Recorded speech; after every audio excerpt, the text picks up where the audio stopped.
Olá, meus queridos irmãos, que bom estarmos juntos para mais uma vez estudarmos a lição da Escola Sabatina.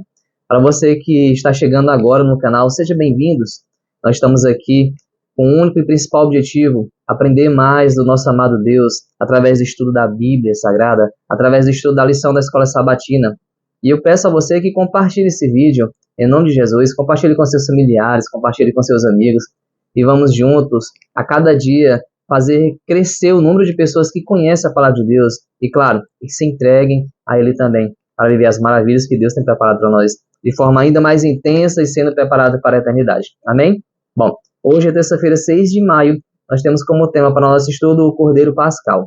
Amados irmãos, lembrando que o tema da nossa semana é falando sobre sacrifícios, em especial o sacrifício que era feito ali no Antigo Testamento, que apontava para o grande e único, necessário sacrifício do nosso Senhor Jesus Cristo, o único que é capaz de nos permitir termos a vida eterna, o único que é capaz de nos permitir ter os nossos pecados perdoados. E a gente vê que em Apocalipse se refere a Jesus como o Cordeiro cerca de 30 vezes. A lição começa nos dizendo isso. E desde o início do plano da redenção, o povo de Deus usou cordeiros como símbolo do Messias vindouro. Como diz, todos esses sacrifícios apontavam para Jesus Cristo, que viria em breve ser sacrificado por nós, pelos nossos pecados. Como a gente viu ontem, Deus ele não se agrada de forma nenhuma de todos aqueles sacrifícios daqueles animaizinhos que eram mortos, mas as pessoas tinham que fazer esse sacrifício, não só para mostrar a sua fé, mas também para entender que a morte e o sangue é o resultado do pecado. Mas, irmãos, quando Jesus vir e nos levar para viver com Ele eternamente, a gente não vai mais ser preciso passar por dor, por morte, por sofrimento. Sabe por quê? Porque nós já passamos pelo pecado, a gente já conseguiu ver o resultado do pecado. E esse ato a gente não vai querer mais cometer em nossas vidas. A gente vai continuar com o livre-arbítrio. Assim como os anjos hoje têm no céu. Uma parte dos anjos foi jogada na terra, um terço, como a Bíblia diz, junto com Satanás. Esses estão condenados, não tem mais possibilidade deles ser salvos. Mas existem muitos outros anjos com Deus. Esse não quer saber de pecado, porque sabe qual é a consequência desastrosa do mesmo. Então a gente vê que Jesus ele veio para poder se sacrificar por nós. E a gente vê que Abel entendeu o que era o pecado. E ele ofereceu ali as primeiras crias do seu rebanho. Isso está relatado em Gênesis 4, versículo 4.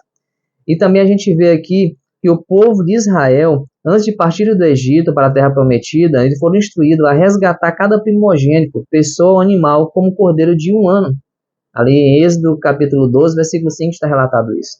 Então tinha que ser um cordeiro perfeito, de 1 ano, novinho. Ou seja, que não tivesse nenhum problema. Assim como nosso Senhor Jesus Cristo, ele é perfeito, não tem pecado. Ele passou por tribulações, passou por situações bem complicadas aqui nessa terra, vivenciou os mesmos desafios que nós vivenciamos todos os dias. Mas a diferença dele para nós, ou de qualquer outra pessoa que pisou nessa terra, é que ele não pecou. Ele seguiu firme no propósito de nos salvar.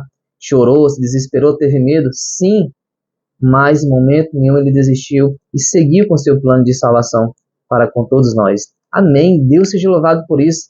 Muito obrigado, Papai do Céu, porque o Senhor não desistiu de nós.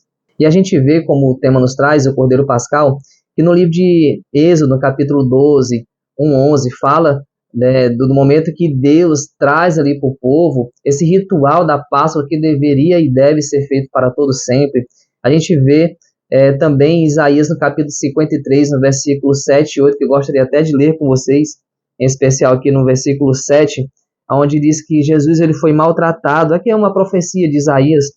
Ele foi maltratado, mas aguentou tudo humildemente, não disse uma só palavra, ficou calado como um cordeiro que vai ser morto, como uma ovelha quando corta a sua lã. Versículo 8, ele foi preso, condenado, levado para ser morto, e ninguém se importou com o que ia acontecer com ele. Ele foi expulso do mundo dos vivos, foi morto por causa dos pecados do nosso povo.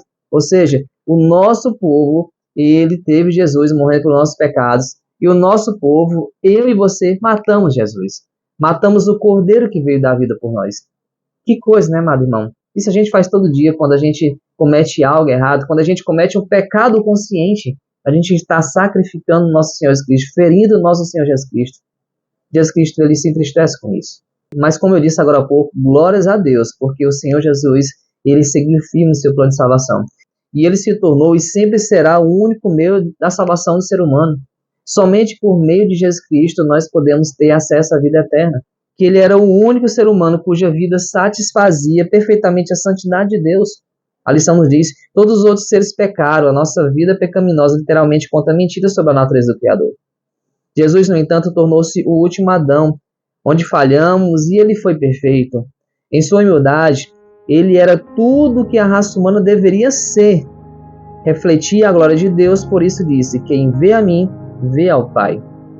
Como a gente já falou várias vezes, Deus não criou nós para pecarmos. Deus não criou este mundo para que ele viesse ser coberto de tanto sangue, de tanta maldade, não. Mas ele nos deu o livre-arbítrio e a gente infelizmente acabou escolhendo pecar. A gente acabou escolhendo não obedecer aos ensinos de Deus, à vontade de Deus, à orientação de Deus. E aqui nós estamos.